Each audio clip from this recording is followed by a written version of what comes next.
ఎందుకు ఆపుతున్నారు మీరు? ఇప్పుడు ఆడు మాటలకి అక్కడ గుర్తుపెట్టుకోండి.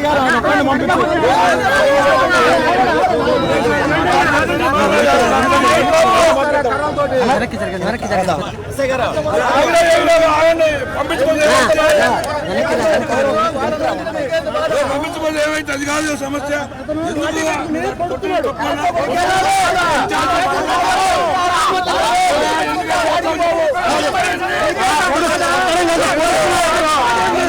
కొట్టడం కాదు, పక్కన అంతా చేయాలండి కూడా, సార్ కూడా ఎస్ఐలు కూడా కాదు, ఎస్ఐ గారు సీఏ గారు చేయాలండి కూడా పొడుస్తున్నాడు.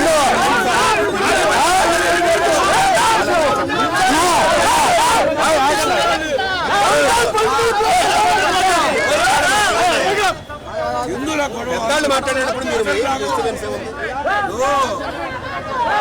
ధర్నా చేయడానికి వచ్చాను.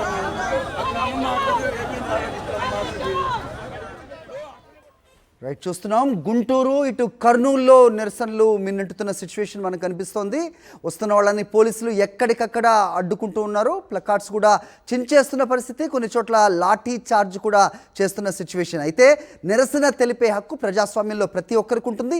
అలాంటిది ఒక పార్టీకి, అలాగే పార్టీ శ్రేణులను, నాయకులను, వారి కుటుంబంలో మహిళలను కూడా కించపరిచే విధంగా చేసిన వ్యాఖ్యలపై నిరసన వ్యక్తం చేసే హక్కును కాలరాస్తూ పోలీసులు నాయకులను ఎక్కడికక్కడ అడ్డుకుంటూ ఉన్నారు. మా కరెస్పాండెంట్ అశోక్ అక్కడే ఉన్నారు, మాట్లాడదాం. అశోక్, ఎక్కడున్నారు ప్రస్తుతం మీరు? ఏం చెప్తున్నారు పోలీసులు? ఏంటి సిచ్యువేషన్? గుంటూరులో పోలీసులు ఓవర్ యాక్షన్ చేశారు. శంకరగడ సెంటర్ లో ఉన్న ఆంధ్రజ్యోతి కార్యాలయాన్ని దగ్గరికి వెళ్లి నిరసన తెలపడానికి వైఎస్ఆర్ కాంగ్రెస్ పార్టీ నాయకులు, కార్యకర్తలు పెద్ద ఎత్తున తరలి వచ్చారు. ఇదే నేపథ్యంలో ఆంధ్రజ్యోతి కార్యాలయానికి 300 మీటర్లో కుడివైపు, ఎడం వైపు బారికేడ్లు, 2 అంచెల బారికేడ్లు పెట్టి పోలీసులు ఆపేయడం జరిగింది. వెంటనే మేము అక్కడికి వెళ్లి నిరసన మాత్రమే తెలుపుతాము, ప్రజాస్వామ్య పద్ధతిలో శాంతియుతంగా నిరసన తెలుపుతాము, మమ్మల్ని ఎందుకు ఆపుతున్నారు, పిచ్చి రాత్రులు చేసి రాసి మహిళలను తీవ్రంగా ఆంధ్రజ్యోతి ఎంపీ రాధాకృష్ణ అవమానించేలా వ్యవహరించారు. ఖచ్చితంగా మమ్మల్ని అక్కడికి వెళ్ళగా ఉండండి అంబటి రాంబాబు పోలీసులతో మాట్లాడడం జరిగింది. కానీ అంబటి రాంబాబు పైన ఒకనొక పరిస్థితుల్లో దురుసుగా వ్యవహరించారు పోలీసులు. ఆయన నెట్టేయడానికి ప్రయత్నం చేశారు. ఇదే నేపథ్యంలో ఒకసారిగా పోలీసులు పెట్టిన బారికేడ్లను తోచేయడం జరిగింది. వైఎస్ఆర్ కాంగ్రెస్ పార్టీ కార్యకర్తలను నెట్టేసి వాళ్ళపైన లాఠీ చార్జ్ చేసి పోలీసులు దుర్మార్గానికి పడ్డారు. అయినా వాటిని చేపించుకుని ముందుకు వెళ్లారు. అయితే అంబటి మురళి, పొన్నూరు నియోజకవర్గ సమన్వయకర్త అంబటి మురళి పట్ల పోలీసులు అమానుషంగా వ్యవహరించారు. ఆయన పైన దాడి చేయడానికి ప్రయత్నం చేసినా అంత పని చేశారు. దీంతో ఒక్కసారిగా ఉద్రిక్త పరిస్థితి ఏర్పడింది. శాంతియుతంగా ప్రజాస్వామ్యబద్ధంగా నిరసన తెలపడానికి వస్తే పోలీసులు పూర్తిగా ఆంక్షలు పెట్టి వైఎస్ఆర్ కాంగ్రెస్ పార్టీ నాయకుల పైన, అలానే కార్యకర్తల పైన దౌర్జన్యానికి దిగారు. లాఠీ చార్జ్ చేశారు.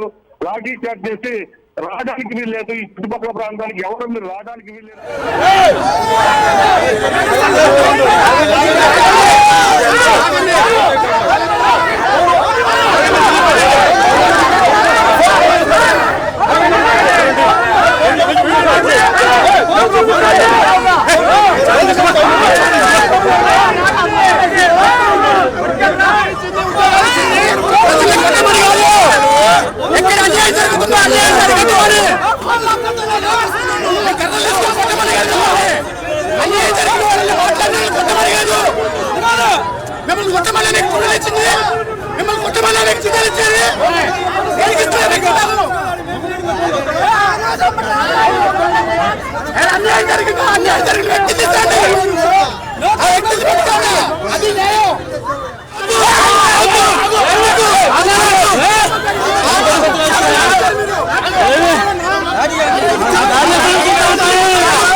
ధర్నా చేయాలండి, వెళ్ళాలి. ఎందుకు ఆపుతున్నారు మీరు? ఇప్పుడు ఆయన మాట్లాడి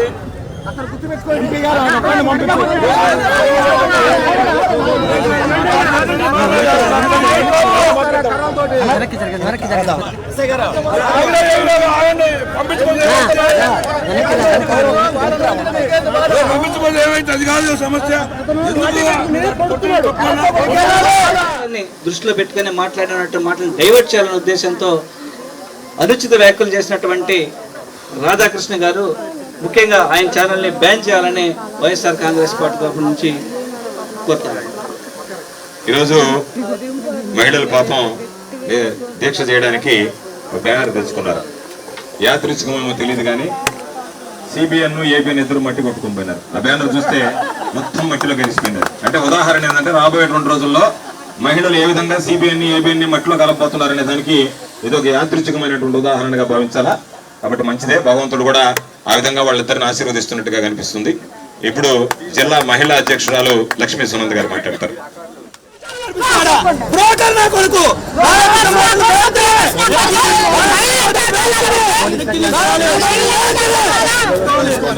ఏమన్నా మహిళలంటే అర్థం కదా, సార్ పంపించారు.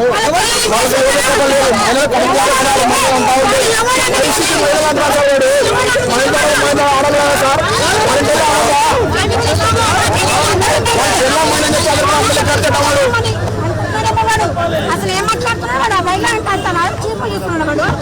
ఆ మహిళలంటే తగ్గాకు మీ మహిళలు చెబుతూ ఉండదు కరోనా ఏమన్నా మహిళలు మేము వచ్చి మేము కొట్లాడుతున్నామండి. మన ఏమన్నా వాని ముందు బయటమను, వాని రామను మీరు వీడియో తీసినట్టు కాదు, పోయి తీసుకోండి. రాసలీల చేసినట్టు తిరుపతిలో ఆడదీపో మీరు మా దగ్గర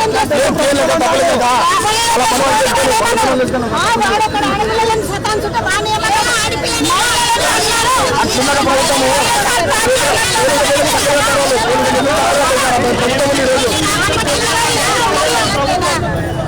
ప్రతి మహిళను గౌరవించాలి. మహిళల మీద తీసుకుంటే బాగానే అడవి తీసుకుంటారు. మహిళలు అడవులుగా చదువుకుంటారా సార్? మీరు చెప్పండి.